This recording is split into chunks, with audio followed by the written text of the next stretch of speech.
Anthony Davis, Robert Horry at JJ Redick, yan ang ating pag-uusapan. Final seconds. Bryant for the win. Bang! Former player ng Los Angeles Lakers na si Robert Horry. Naniniwala naman na dapat daw ay mag-stake ang Lakers sa kanilang current core next season. Pero sa pagkakataon daw na ito ay dapat ay na kay Anthony Davis na daw ang focus ng kanilang kupunan.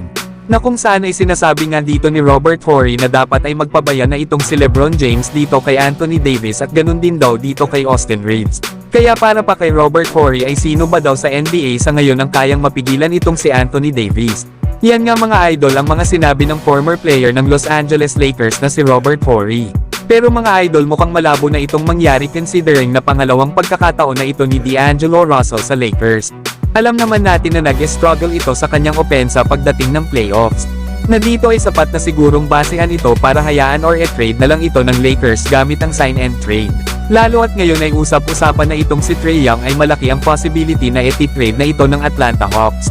Na nakuha nga nila ang number 1 pick sa NBA lottery. Pero isa lang ang sigurado na ang kanilang opensa next season ay nakatuon talaga dito kay Anthony Davis. Kailangan lang ng Lakers ay kumuha pa ng isang star player na bubuo sa Big 3 sa likod nila Davis at LeBron. Samahan pa marahil ng mga maaasahang role players na may mga shooter at mahusay sa depensa. Ay walang duda na itong Los Angeles Lakers ay isang solid na contender team next season. Samantalang nag-aalangan naman itong Los Angeles Lakers dito kay JJ Redick para maging bagong head coach ng Los Angeles Lakers. Ayon yan mismo dito kay Adrian Wojnarowski ng ESPN. Kaya naman ay mabusisi daw ang Lakers sa ginagawa nilang pag-aaral dito kay JJ Redick. Na marami nang ang pinagtanungan itong Los Angeles Lakers patungkol dito kay Redick. Kaya asahan natin mga idol na hindi basta-basta kukunin ito ng Lakers para maging bagong head coach ng kanilang kupunan. Gusto nga ng Lakers na makasigurado sa kakayahan ni JJ Redick kung kaya ba nito na madala ang Lakers sa championship. Lalo at itong si JJ Redick ay naglaro sa NBA ng 15 years at kilala nga ito sa kanyang 3-point shooting. Na matapos nga itong magretiro noong 2021 ay naging analyst naman ito sa ESPN at naging co-host sa isang kilalang podcast kasama itong si LeBron James sa Mind the Games. Pero kahit na itong si JJ Redick ay kulang pa sa experience sa pagiging head coach, ay isa pa rin siya sa mga matunog ang pangalan para pumalit sa iniwang posisyon ni Darvin Ham.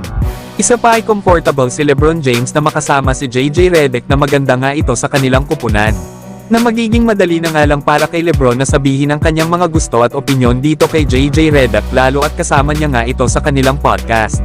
Kaya yung connection ni LeBron dito kay JJ Redick ang magdadala sa Lakers sa magandang chemistry ng kanilang kupunan.